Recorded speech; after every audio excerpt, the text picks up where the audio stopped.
Oh, record. Cheyenne.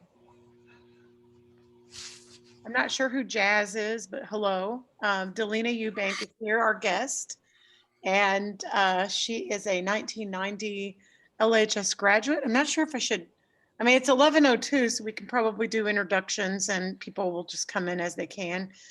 As we're recording these, most of the students watch the recordings and consume everything that way. And then they have a sketchbook assignment where they are to draw or otherwise respond to what they're learning in their sketchbooks. So we have a lot of notes and a lot of drawings, and that's how we've been learning so far. So Daleena graduated from Lebanon High School in 1990, and she is an American Sign Language interpreter in Kansas City. And we used to run cross country together. We've run some road races together. I'm very happy to keep up with my friend in Kansas City, and we're pleased to have you here as our guest today. So welcome, Daleena. Hello. I apologize for the background. In my preview that I did, you couldn't see all this extra stuff. So it was just It's my gray background. So, totally which fine. is what it looks like when I'm interpreting, when I do the video relay and some virtual freelance jobs on Zoom and whatnot. This doesn't all show. So I don't know why it's showing everything today. Oh, I love computers and technology. Yes. I was just on a Zoom presentation like a few days ago and I watched the playback and I was like, oh my God, I needed to comb my hair and get a different background. But it's the world we live in today. Yeah, that's true. So to begin, um, I have been interpreting for a long time, since 2007. So I came into interpreting a little bit later in life. So just so you know, it's okay that if you don't know what you want to do right now, or if your mind changes as you get older, you may find something that you're extremely passionate about later in life, and that's a beautiful thing. So don't let that hold you up if you don't know now. Um, so ASL, American Sign Language, is not the first signed language in America, in the United States. It's not very well known, but back in, check my notes, 1714, in Martha's Vineyard, which is in Massachusetts, they had this amazing community that 1 out of every 4 persons that lived in that community was deaf. So the entire community signed, and they had their own sign language, and it was Martha's Vineyard Sign Language, so MVSL. That unfortunately did die out in 1952. The last signing person from that community, from all those generations, the last person died in 1952. So that is now a dead language. We don't know what it looks like anymore. We don't know what the difference between Martha's Vineyard Sign Language and American Sign Language are, because there's nobody left to tell us, and there weren't any recordings. But it's one of those things that people keep coming back to, that was an amazing community, because everybody could communicate and everybody was fine with using sign language all over. You could walk into any store and everybody could communicate. So it was a beautiful thing, and it's something that a lot of deaf people really strive to get back now. You find lots of little communities here and there where there's a dense community of deaf, and more of the hearing community that's in that area will also sign, or they're just really accepting of gesturing and just figuring it out. So I found that fascinating, and I really, really wish we had more information, but we just don't. As far as American Sign Language, so let's see, in 1814, there was a man called Thomas Gallaudet, and his neighbor had a daughter who was deaf and did not speak, didn't sign, didn't have hearing, couldn't really communicate. And so Thomas Gallaudet was an educator, and he was trying to figure out how he could teach this child to communicate. He tried a lot of different things and was not having a lot of success. So he got into the community, and they supported him financially to go to Europe to learn how to educate those who did not speak and did not hear. They didn't really have good terminology back then. They always called them deaf mute, deaf and dumb. Those are not good terms. If you don't know, mute is a thing. It's separate. So it has to do with the vocal cords and them not functioning. So calling somebody deaf mute is very offensive. But different era. We live, we learn, we change. So Thomas Gallaudet went to Europe and he ended up in France, and he found, I've got notes because I can't ever remember all these details. He found a school that was focused just on teaching the deaf, and that was founded in 1760. So they had been doing it for quite a while, and it was actually taught by monks. So, and I'm going to butcher the French because I never learned French. Abbe Sicard, who was the successor to Abbe de Lepe. I'm sure I'm butchering that beautifully. They were at the National Institute for the Deaf Mutes. That's a hyphenated deaf mutes. And what they did was these monks, I'm trying not to sign it, you guys, because I know you're not going to understand and I'm going to be all over the place. But I so think that's okay, actually. I think it's good for us to see that. I think it's good for us to hear other languages being spoken. So, I'll definitely show you the signs for these educators. So Gallaudet, his is has to do with his glasses, and that's actually the sign that's used for Gallaudet University, but we'll get there. So at the National Institute for the Deaf Mute. So there was three main teachers at that school. There was Abbe Sicard, who was like one of the top monks. There was Jean Massieu. Its last name is Massieu. I'm assuming it's Massieu. And then Lauren Cleric. So they were the main teachers of this school. Now, Jean Massieu and Lauren Cleric were both deaf, but they were teachers at this school. I know, I'm sorry. I don't know why it's doing that. It doesn't do that when I'm interpreting. I'm so sorry. It's because I'm moving. I'll try not to move. So those two were deaf teachers. So Lauren Cleric was a student that eventually became a teacher at this school. And Thomas Gallaudet went there and he studied under these educators for a couple of years. And then he decided, okay, I think I've learned enough. I want to take this back to the United States and I want to teach more of these deaf students how to communicate and actually teach them, to educate them. So he convinced the Abbey to let Lauren Cleric, whose sign name is this, it's the two fingers brushing on the side of the cheek, because he actually, as a small child, got burned by a hot stove. And so he had a scar on his cheek. So that was his sign name. And aside, so sign names are given by deaf people to other deaf people, to hearing people. You don't make up your own. You don't ask a hearing person to give it to you. It's a big deal when you get your sign name.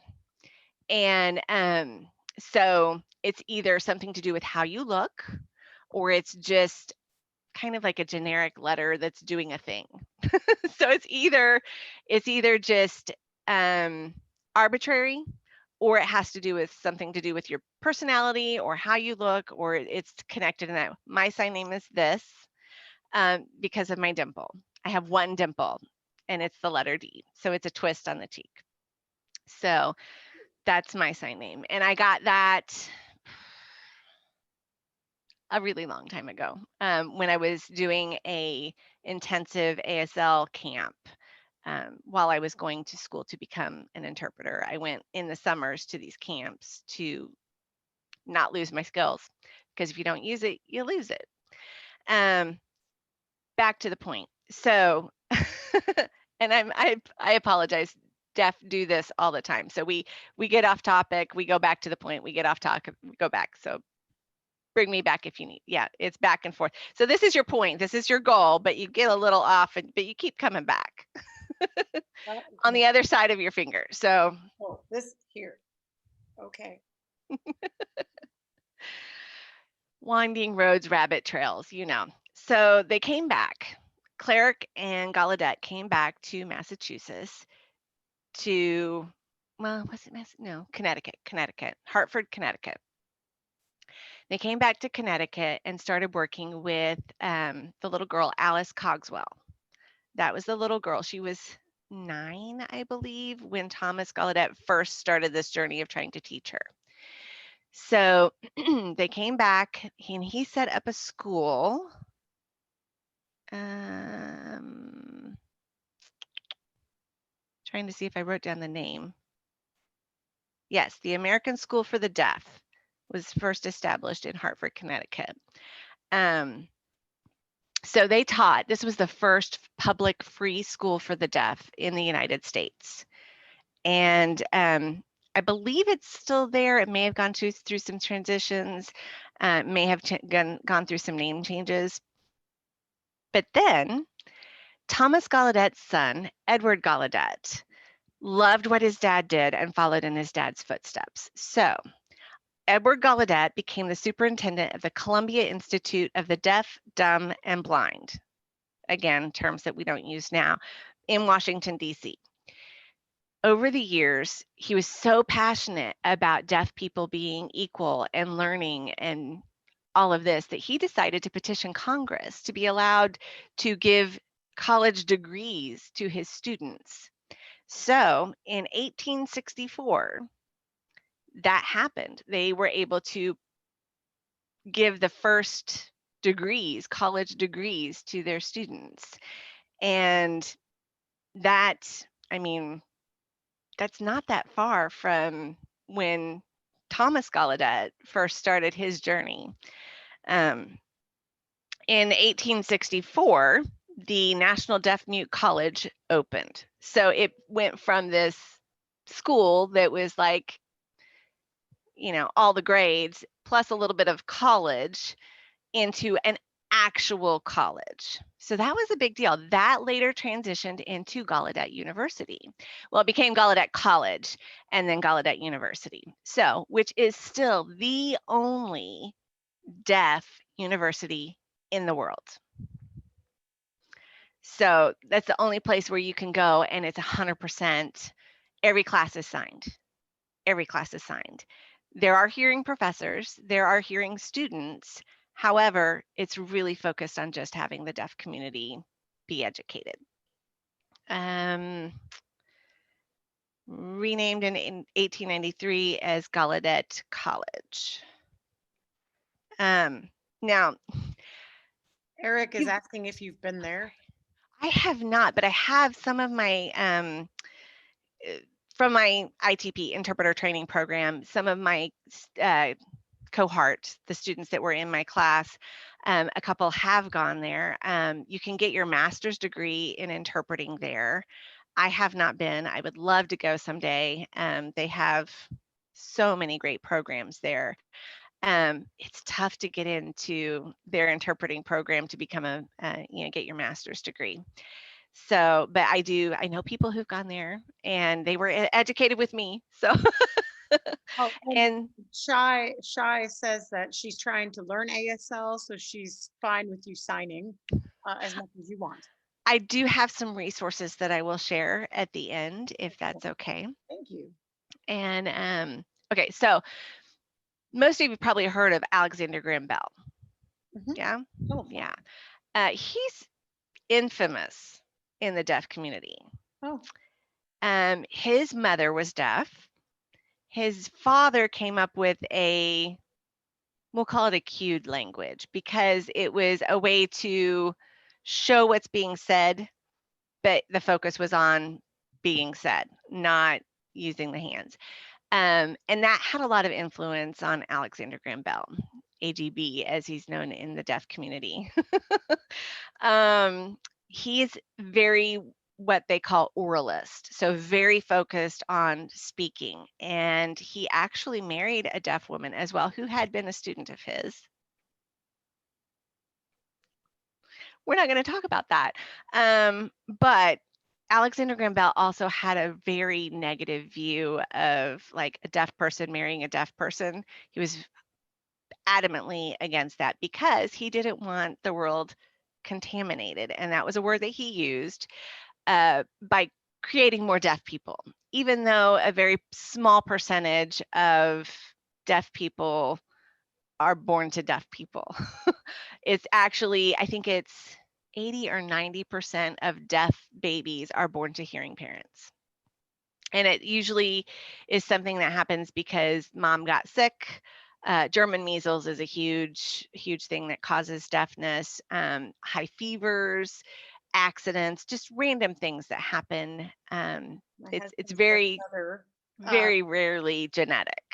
I'm trying to remember what illness she had, but she had something as a child and it took most of her hearing. Hmm. Not all of it, but yeah. And she was blind for a time too. Um, I think it was from the same illness. yeah, spinal meningitis, German measles, high fevers are the top things that typically cause deafness. In infants, toddlers, that sort of thing, and pregnant women having babies, that sort of thing. So that was Alexander Graham Bell is really focused on the oral tradition, teaching you to speak, don't use your hands. Um, yeah, so he's kind of infamous in the deaf community, and that leads into in 1880 there was a really huge event. So 1772 was when AGB founded his oralist school. And then in 1880, there was the Conference of Milan. And that was an international conference of educators of the deaf. They went to Milan and they were discussing the best ways to teach deaf children. There was a big debate whether oralism in AGB's style or if signing was the best way to go. There was a 3-hour debate. It was limited to 3 hours. You had to get your points in, and then they were going to make a decision and vote. And after this happened, they passed a resolution banning the use of sign language in schools. And this was in 1880. So look how far it had come with education. We have students going to school, we have students getting college degrees, we have a lot of this equal access stuff going on. And then all of a sudden, they decide to literally tie the hands of the deaf community and make them speak and lip read, which I'm going to be honest about, at best 30% of what's on your mouth is understandable because it's so much of it looks the same as something else. And then you've got mustaches and beards and you've got thin lips and you've got people that just don't move their mouths very much and all these things that inhibit actually understanding. So in 1880, it really, really was a detriment to the deaf community. And signing became a secret. It became something that you were punished for. So you had these communities that they would go off in secret and try to sign and communicate and learn from each other. And in public, they were literally getting their hands smacked with rulers or punishment and different things. It was very cruel, very cruel. Um, and it's something that still is happening today. Not necessarily the physical aspect of it, but there are still oralist schools. And now think of it in COVID, where people are wearing masks, blocking the mouth, and a lot of them don't even provide or have clear masks. And then children are not allowed to use their hands in these oralist schools, but they can't see your mouth. It's hard to understand people when you can hear and they're Hmm. wearing a mask. And so, I mean, I was completely ignorant of all of this. I'm sitting here wondering, why are we not teaching this somewhere? Because there's a lot of parallels with this and how other marginalized groups of people have been treated. Yep, And I feel really ignorant. So, yep. And you can't hear when you're a little deaf kid. I mean, granted, deafness and blindness are the same. It's on a spectrum. So you have your sight and you have no sight. But there's a whole lot in between. And you have I can hear and I can't hear anything, but there's a whole lot in between. So there is residual hearing for a lot of people, but that may mean extremely low tones. That may mean extremely loud tones. But it's a spectrum. So deaf does not mean deaf. So this is like my ears don't work at all. There's nothing there. It's just completely shut off. Um, but I didn't mean to sign, but I wanted to explain that. So, but there's a spectrum of amount that can be heard. And just because it can hear something environmental doesn't mean I'm going to understand it. So there's a lot there. So that really was a huge detriment to the deaf community, not only in education, but just in socialization. So there's a lot that, okay, so I'm going to take a little side path again. So in culture, there are core values, right? So you have your core values in every culture. And to make it a culture, it needs to have a language. It has to have behavioral norms, values, and traditions. And the deaf community does have all of those. Granted, some of them have changed over the years, but it's a living culture, which all cultures change over the years. So some of the core values of the deaf culture are effective communication, access of information, validation of the deaf experience, and complete acceptance as deafness as a normal condition, normal human condition. So, not trying to say I have to fix you, not saying that you're broken, not saying that there's something wrong with you. They don't see themselves as broken, as necessarily disabled. Um, they just want access. They want the access to the information. They want access to communication. They want to be treated like a normal human being. So, one of the things that this Milan conference and this banning of sign language created was the lack of incidental knowledge, incidental learning. So that's all that stuff that you overhear people talking about that you're not really paying attention to, but you pick up on anyway. They're left out of a lot of that. So all of those things like relationships, how those relationships work. I have a coworker that her daughter is deaf, and it was a huge light bulb moment when her daughter finally understood that my mom's sister is my aunt. That's their relationship is one thing, but my relationship is something different. But that's what that word means in both those things. She didn't really understand that that was the same person until there was a moment where like, oh, because there was times where she'd be like, oh, I'm talking to my sister. I'm talking to my sister. And then, oh, your aunt's going to come over. And she didn't put two together that that's that same person until later. Just those little things that were like, you don't really understand that you're learning just because you overhear stuff, that sort of thing. All the stuff that you hear on the news that's not necessarily interpreted. Thank God they're starting to do more of having the interpreters and leaving them on the screens. I have such a pet peeve about that. Because captioning is not the same. It's not equivalent. About that. It's Like, not is it easier equivalent. to follow somebody signing, whereas if it's captioned, I don't know, maybe it rushes you. Well, the captioning it's on even more of a delay than what sign language is. And a lot of times when they're doing the captioning and it's live captioning, there's mistakes. There's a Okay. lot of mistakes, so many mistakes. Uh, Yes. Cheyenne.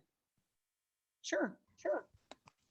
So there's this school that I knew about, like that was for the deaf people, like for the deaf people, and they were like hitting people's hands even with the mask during COVID. Like they would hit people's hands and tell them not to sign.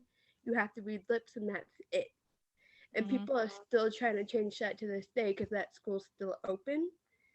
And another thing with the captioning is a lot of people like to misspell a lot of words and don't put like the muted community or the deaf community going into one thing because they're completely different from everybody else. So it's like saying a Spanish person is trying to read an English captioning, Hmm. they don't put two and two together thinking, oh, the deaf people can read this, but I don't want them learning how to sign because they don't need it. Because all you have to do is just read, and it's a lot harder. Like, for example, for me, if you remember my freshman year, how I couldn't understand you guys because I had to read lips a lot. And then when COVID hit, it kind of like put it a lot harder on me because I can't, but the whole mask thing is a lot different and a lot harder because I can't read lips with the mask on. Yeah. It's impossible. It's impossible. It's an impossible situation. I mean, even as an interpreter, because I'm interpreting a phone call, somebody puts a mask on. Well, that takes away 2/3 of their face. That's 2/3 of the grammar on their face that I'm now missing because your eyes, it's a lot. You can see a lot with the eyebrows. That's a big part of the grammar. But when you take away the rest of the face, because we have mouth morphemes, we have, okay, so I'm going out of focus again. I'm sorry. Let me see if I can fix it better. Okay. I'll stop moving so much. I'm sorry. I'm very animated. So, okay, for example, this is a sign in and of itself and has full meaning.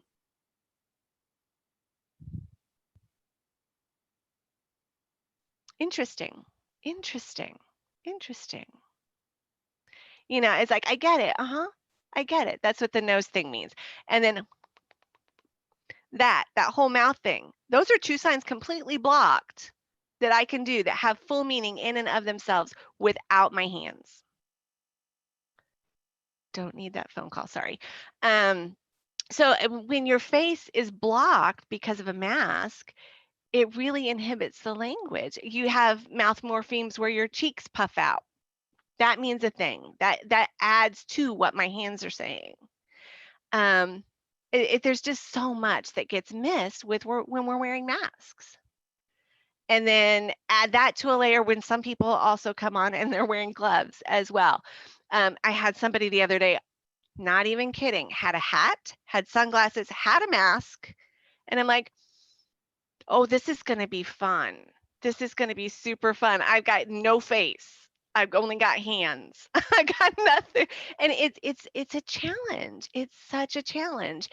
And I have to tell you that this has been probably the hardest year and a half for deaf people because they're so isolated, more so because they can't even go out and get with their friends. We got video, sure, but that's not the same as being with people. You've got the masks where they can't understand. You're out in the community and you're trying to be safe, but they're wearing a mask, so you really don't understand what's going on. You don't want to take off your mask. They don't want to take off their masks.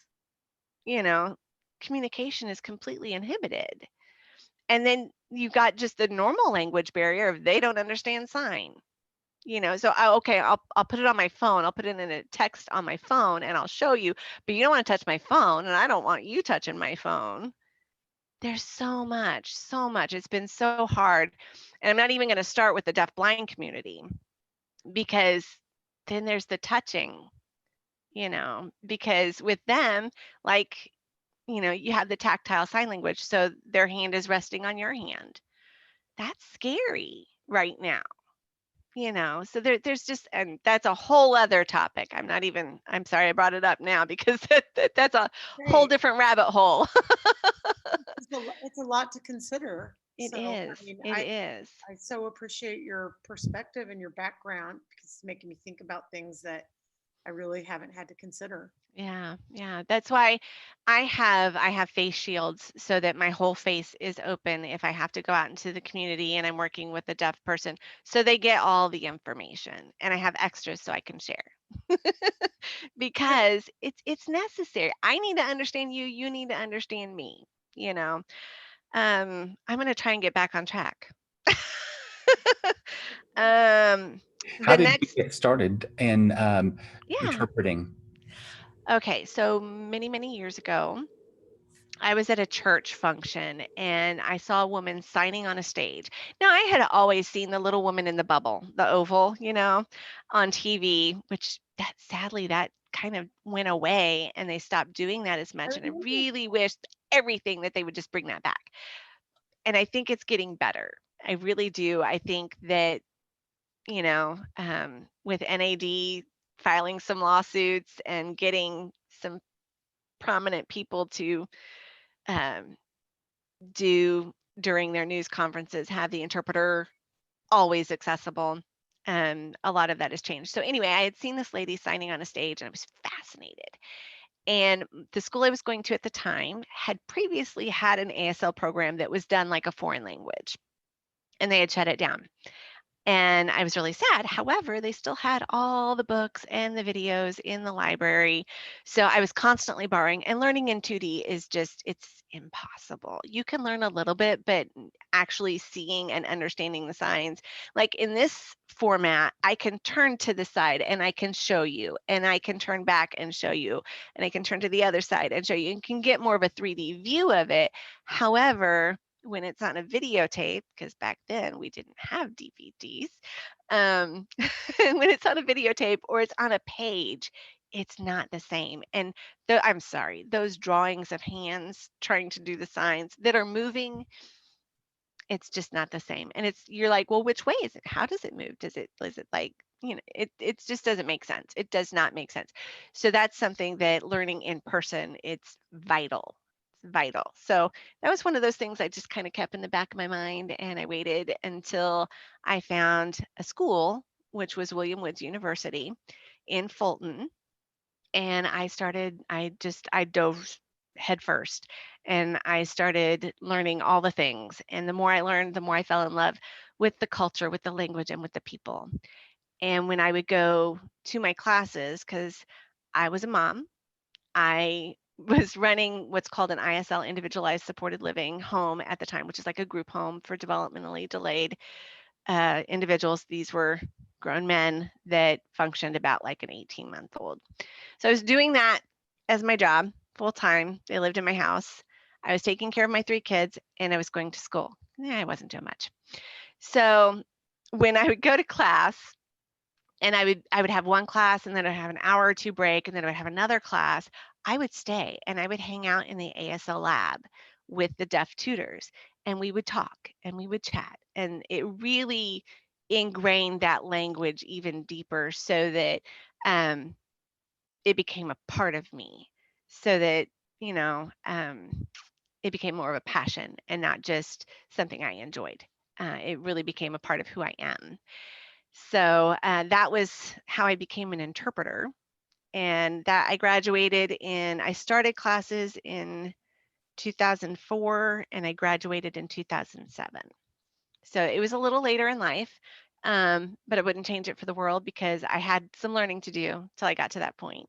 So that's how I became an interpreter. And I was interpreting out in the community until 2010, when I got my national certification, and then I started doing video relay as well. So I still go out into the community, not so much right now because of COVID, but my main job is video relay, so I interpret phone calls for the most part.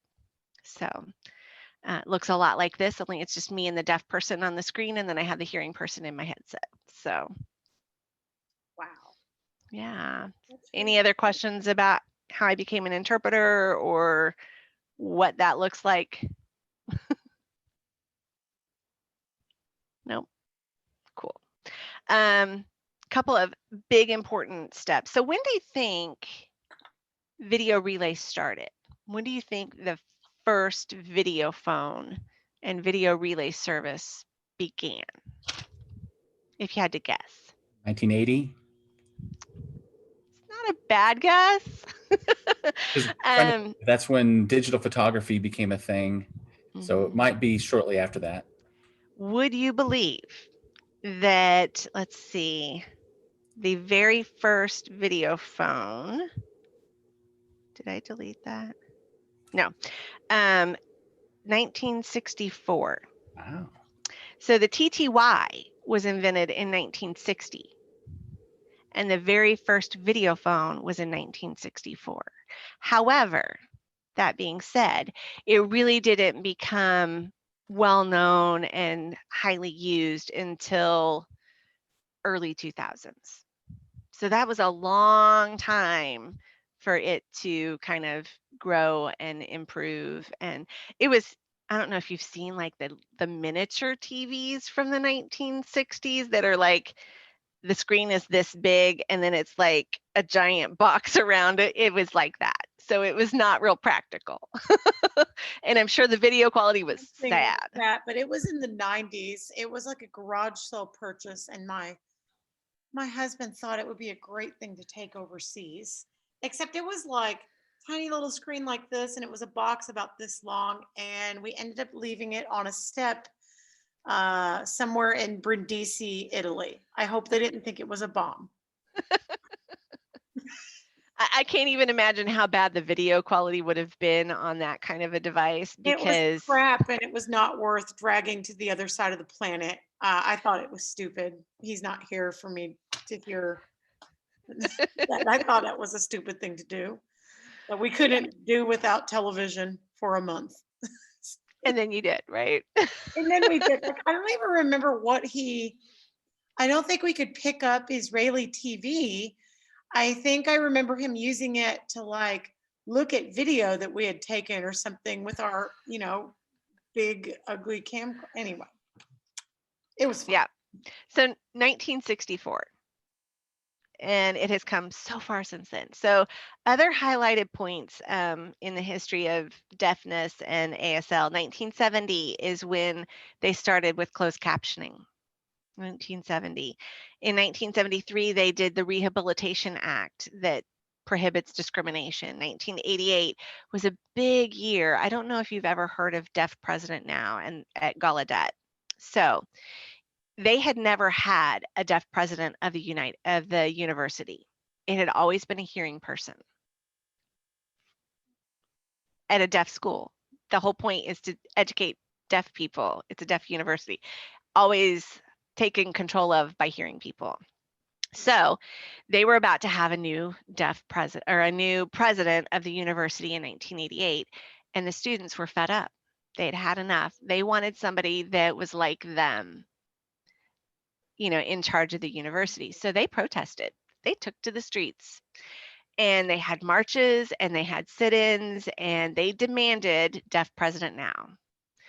And they got their first deaf president, and that was I. King Jordan.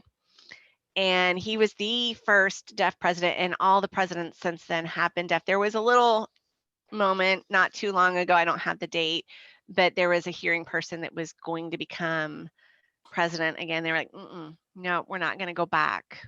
We're not going to go back. We need somebody that understands where we're coming from, that has been oppressed, that has had the struggle, that knows the path that we're walking. So they still have the deaf presidents now. In 1990, the ADA was passed, the Americans with Disabilities Act, and that's the big one. That's the big one that gives all the deaf people rights to full access, that they can't be turned down to have an interpreter for their appointments, that they can't make a phone call on the video relay and have somebody say, oh, sorry, you'll have to call in yourself. Of course, the FCC sees me as a device, not a person, which is a whole other thing. I'm no different than the wires that connect your telephone pole to your phone. No different than the actual cell phone as far as they're concerned. I'm a device. I'm not a person. So that's why they could say, well, it's not a third party. It's communication access. So wanted to talk about the difference between big D deaf and little d deaf. So capital D deaf is the culture. Lowercase d deaf is just the physicalness of it. So the lack of hearing, that's the difference. So when you see a capital D, when you see it typed out, that's talking about a person who is in the culture of being deaf. So it's important. It's important because that's how they identify themselves. And it's builds that sense of community. And I mean, you may be lower key, you may be a person that was latent deaf. They lost your hearing in your 20s or 30s or 40s or whenever, and you're probably not going to identify as capital D deaf. You're going to identify as lowercase deaf or as hard of hearing. And there are all kinds of conflicts within the community about some of those terms and how people identify themselves. That's just like there's a lot of controversy about cochlear implants and hearing aids on babies and disability porn. Where, you know, oh, it's so inspiring to see that you did this thing. Well, no, I'm just a person. I'm doing my thing. There was a video about a baby hearing the first time, and I think I saw some comments, and I was like, oh, didn't think of that. Wow. Yeah. Well, and a lot of that, you know, that surprise in those little babies' faces and stuff, it's not necessarily overwhelmed with joy. I hear my mommy's voice for the first time. No, it's shock. It's shock, and it's loud, and it's startling. And yeah, so, and it also goes back to that culture of I'm going to try and fix you because there's something wrong with you. And that's not necessarily true. I think a lot of that has to do with the attitude. And a lot of it has to do with control. I'm gonna control this aspect of your life because I'm your parent and I'm a hearing person. I want you like me. One of the saddest things in my experience on a day-to-day basis is hearing parents that never bother to learn sign language to be able to communicate with their children. It's heartbreaking to me, and I don't understand it. I'm a parent, and I don't understand it. I cannot imagine not wanting to be able to share a language with my child when their language is going to need to be for the best communication and learning. It's going to be sign language. And then denying that. There's so many kids that end up at the deaf schools that have had very little communication and very little language until they get there. And then they just soak it up like little sponges because they've not been provided language because their parents didn't want to learn sign language. And a lot of that's on the medical community as well, because they're like, well, if they're going to learn to speak and function in a hearing world, you can't sign with them. Well, that's not true because we teach our little hearing babies sign language so that they can communicate with us. It was all the rage. Like we were encouraged to use that. Yeah, absolutely. Yeah. You remember like in the 80s, there was a comedian who was part of the deaf community because I can remember her, but I don't remember her name. But she used humor to try to help people to, you know, see the deaf community. I'm just wondering if you remember her, and Eric's the same generation, so I think I know who you're talking about, and I can't remember her name either. And I wrote down a whole bunch. I'm going to run off to YouTube and find her now. I wrote down a whole bunch of famous deaf people as well. And one of the first deaf people that I remember, and you probably remember her from Sesame Street, the librarian, Linda Bove. Vaguely, I mean, for some reason, comedian just keeps popping in my head. And yeah, the PE teacher we had at Maple Creek. Kathy Buckley. Does that sound familiar? I don't know. Does it? Are you looking for her? Yeah, I did. Anyway, I may share a link or something. Of course, everybody knows Marlee Matlin. You know, she's a well-known deaf actress and author and activist. Somebody that I really enjoy. Sean Forbes. He is actually a hip hop artist from Detroit, and he's deaf. He does speak really well, but he's a hip hop artist. You can look him up, Sean Forbes, Forbs. his like tagline is deaf and loud. And that's probably a big misnomer about the deaf community. People are all the time like, oh, you grew up, not me specifically, but talking to like a Coda who is a child of a deaf adult. Oh, it was probably really quiet in your house, wasn't it? Deaf people don't know how loud they're being. They're very loud. It's just a fact of life.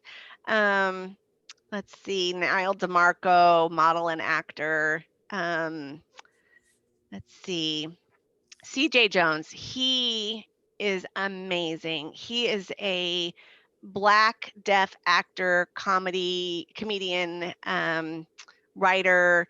He has done a lot of stuff lately. He was in, what was that show? It's on Hulu. Castle Rock, I think. But yeah, he's deaf and strong in the community. Fascinating man. Very interesting. Sean Birdie. Here's something that you probably are there any professions that you think of that you think there's just no way a deaf person could do that job? There's just no way. Well, it seems like there were some very famous composers, like from the Beethoven. Enlightenment period. Yeah, Beethoven. Yeah. Yeah, there's several. There was a, let's see, Frank Hochman, Hochman, was the first deaf American physician to graduate medical school in 1976. I have seen and interpreted calls for many deaf nurses, lab technicians. Carl Rogers was the first deaf pilot in 1911. Sue Thomas, and I don't know if you've heard, I've seen the show a long time ago, but she was an undercover specialist for the FBI. And she actually had a TV show that was inspired by her. It was called Sue Thomas FBI, FBIYE. But yeah, deaf firefighters, attorneys, there's really no job that's out of the question for a deaf person. So there are some artists that I would like to bring up because I think that you'll be really interested. Chuck Baird was actually from Kansas City, Baird, B-A-I-R-D. He worked in oil paint. He died in 2012. He was one of the founders of a movement called DeVia, D-E''V-I-A, which stands for Deaf View Image Art. And this movement was the whole point was to bring the deaf culture into the art. So you'll see a lot of hands and sign shapes and really literal movement that looks like it's in the painting or the sketch work. And it's really focuses in on the oppression and the struggles that deaf people go through daily to try and just live their lives. Let's see, there was also Betty G. Miller. She was from Philadelphia. She's known as the mother of DeVia. She also died in 2012. And Ann Silver was also a big part of that movement. There's so many, let's see, Douglas Tilden was a sculptor. A lot of his work can be seen in the San Francisco, Berkeley area. He was there 1860 to 1935. Regina Olsen Hughes, and her artwork is amazing. She was a scientific illustrator. Gorgeous work. John Brewster Jr., he was a portrait painter in 1766 through 1854. And he actually did a lot of moving around, but he did portraits. Louis Frisno, Frisino, he did a lot of animal portraits, was known for very realistic artwork. Granville Redmond was a landscape artist. And his work runs in the six figures to purchase it. So very successful. I'm gonna share screen and I'm gonna Sure, type some of these in if that's okay, absolutely. just to see what I can pull up while I'm tooling around here. I just don't want to interrupt, so No problem. I have interrupted. um, Samuel Hudson is a well-known African American deaf artist as well. And Nellie Knopf, Knoph, or PF, sorry. If I can get it to go to Google. Yeah, if you look up I'm gonna start with the Chuck Baird, yeah. there you go. There you go.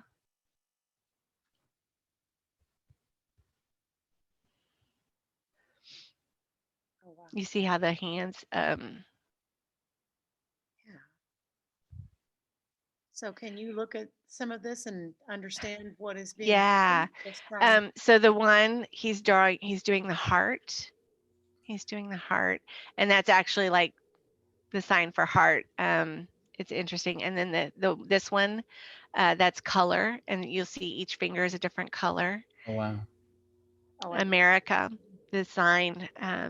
Oh, This is the sign for America. So he's got the fingers interlaced, and then the colors of the flag. right here. I lost the color one when I clicked on that. Oh no, you're okay. So, oh wow. That's Yeah. fascinating. Wow.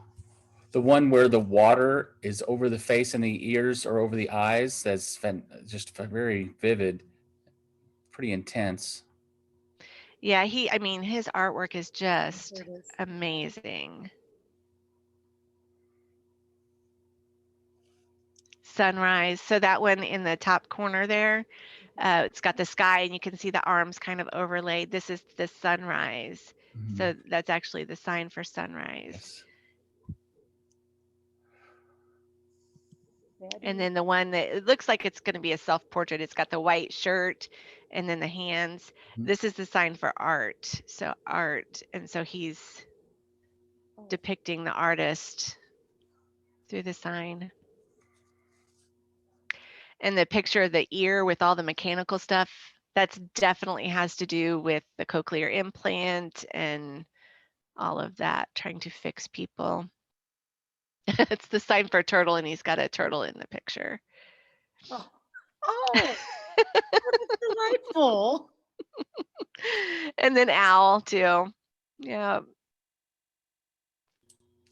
Oh, that's His art is just so, it's very touching, but it's also just delightful. It makes you, some of it makes you smile, some of it makes you, I mean, it's just very touching. It really,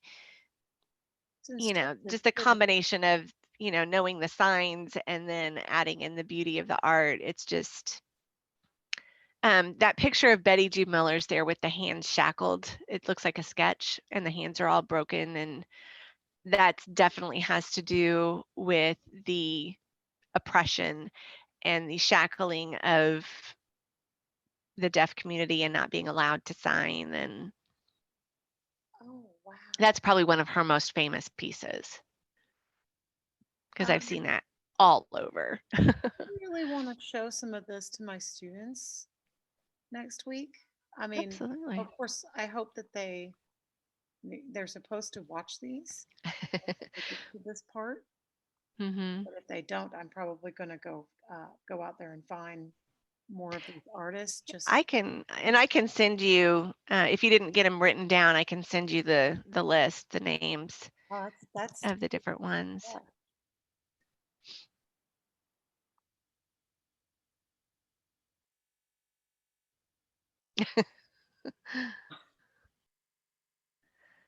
More of a graphic. Of course, when you Google Yeah. something, that doesn't mean that everything pops up as Right. But you can see in some of the captions. Mm-hmm. I think that Douglas Tilden, he may have done, I'm not sure how much of the deaf culture is in his statues. I didn't get a chance to look him up. I just knew his name. But Nancy Rourke is another one that was from the Davia. Look at that. You said this was the Berkeley area, or at least that's where he worked. May not be where his he, son is. yeah, he was in Berkeley and San Francisco. Wow. It's just amazing. There's something that we always refer to. It's the deaf eye, and the deaf eye, it picks up on all the details. It sees things that the hearing eye doesn't. I also wanted to bring up, there was a short video, and it doesn't really go into a whole lot of detail, but there's like this mythical place called Iath, and everybody there signs, and they value the eye over the ear because we live on earth. What do you call it? Iath? Iath, E-I-Y, or sorry, E-Y-E-T-H, take out the I. But there's a short video also. It's called Discovering Iath, and it's yeah, you'll see it's all focused on the eye, because on Earth, it's all focused on what we hear and sounds, whereas on Iath, if we ever went to Iath, then the eye would be valued. Seeing would, what we could see would be valued over what we hear. And everybody would sign. So that's kind of a mythical place that gets put into a lot of like stories and different things. Is it this one? Or multiple ones? Destination Iath, yeah. It's either, they look the same. I think it's just where it's produced or loaded or whatever. But it's like 3 minutes long, but it's just a short video about him trying to get to Iath, and it's done like the old silent movies. If it ever loads.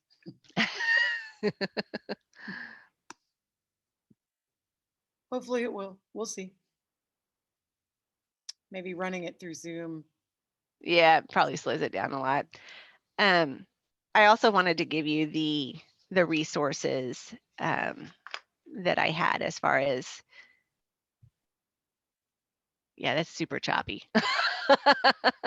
I think I'm seeing it without the choppiness. Okay. There's just something about Zoom, like where it's coming to you, you're not seeing it move. And I'm hopefully the recording is smooth and is showing what I'm seeing, because it's not that choppy. Okay. It looks, unless it's supposed to, it looks like it's supposed to be like the old time silent movies. Yeah. So I don't think that that's what you mean by choppy. No. On mine, it's literally quite choppy from what I'm seeing. It may be smoother on your. We only get like every 2 seconds of video. It's almost like stop action. Yeah, it's not stop action here at all. Okay. So hopefully the recording, Eric's recording may not be clear. Hopefully I can get my recording transferred before I. But yeah, in the video, he just tries several different ways to get there to Iath, where, the eye is valued over the ear. And that's just, it's something that the deaf community really struggles with. I was going to also, if you go to deafart.org, I don't think they have anything recent up there, but they have a lot of Chuck Baird's work and Betty G. Miller's work on there as well. And it tells more about the pieces specifically and several other artists as well. So that's one resource. Those names to my memory. That's something that my students need to be learning about them. Yeah. Let's see. NAD, National Association of the Deaf.org is a great resource. They were actually founded right after the Milan Conference, 1890, to try and fight for the civil rights of the deaf community. They still do that. They have many, many lawyers on staff. They also have lots of resources for people to learn sign language, to protect their civil rights. And another resource would be, let's see, Gallaudet, it's gallaudet.edu, and then you /ASL-connect. I'll put it in the chat, which won't be available for the recording, but you'll have it and you can share it. It's free ASL classes you can learn, and it's taught by deaf people. Fantastic. So I'll put these other two in there as well. And I'm always happy to answer any questions that may come up, but I'm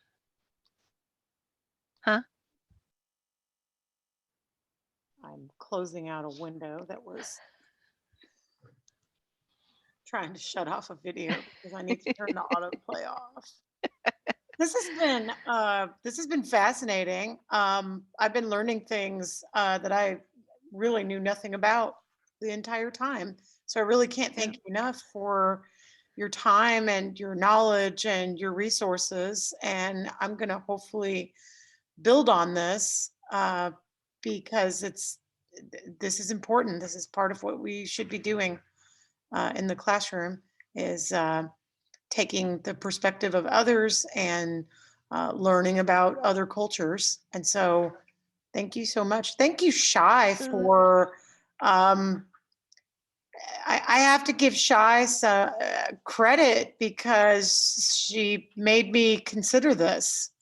I hadn't thought about it. And then, of course, when I started thinking about it, and I'm like, who will we talk to? Of course, we will talk to Daleena. Why didn't we think about this before? Why didn't we do this before? So thank you for joining the Culture Fair, Daleena. Absolutely. Cheyenne asked me how I feel about schools not teaching ASL. I think ASL should be taught at every school. We teach Spanish, we teach, French, we teach Latin. And they have their uses, but ASL, I learned late in life, and I'm a very visual person. So I didn't struggle to learn it because I'm so visual. If you're not a visual person, it is harder to learn, but that doesn't mean you can't.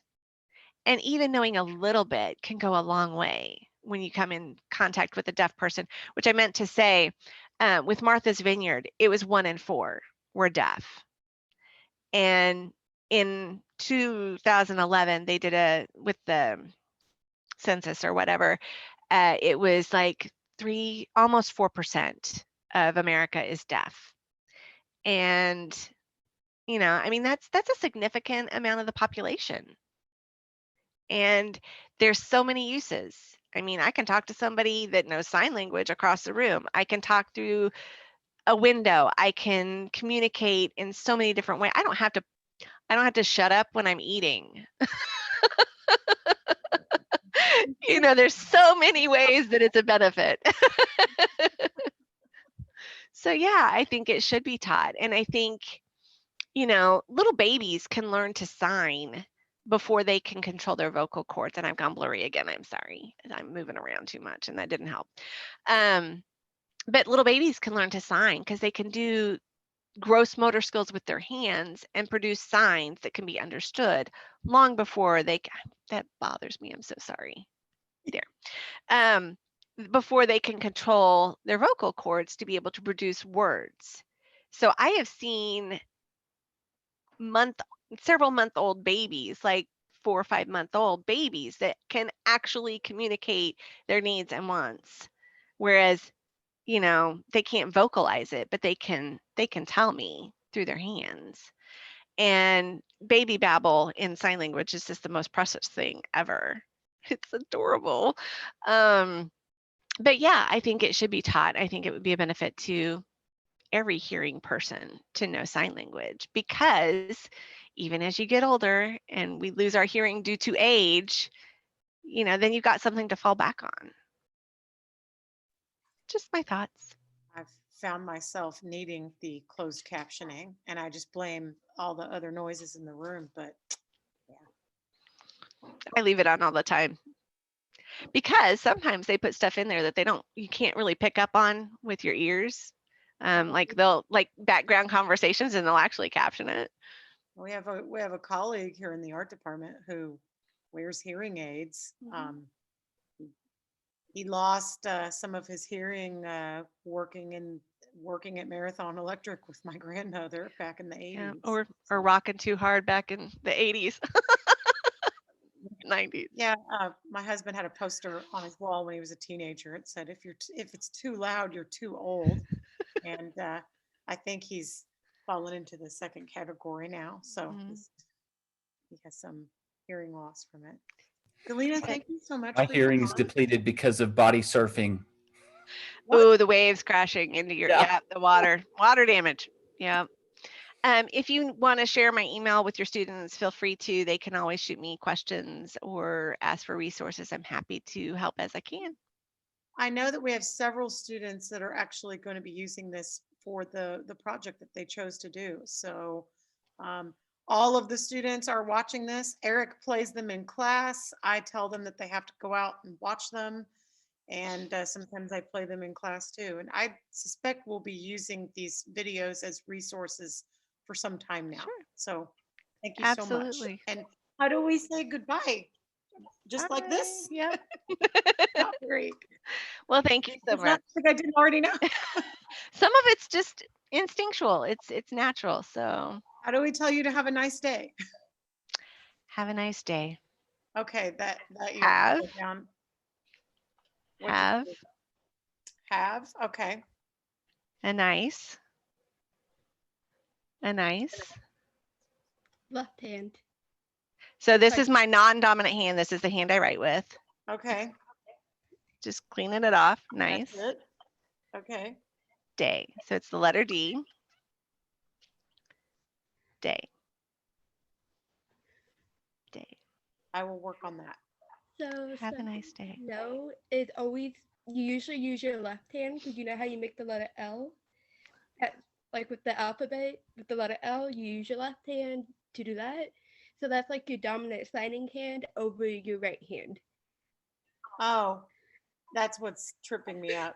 It depends on if you're left or right-handed. So yeah. Left, the same thing that makes me a poor dancer. Coordinating movement of any kind. This hurts me. It's a struggle. Practice makes perfect. Yeah, indeed. Thank you, Daleena. Have absolutely. A good day and bye. Take care. Stay safe. Take care. Bye-bye.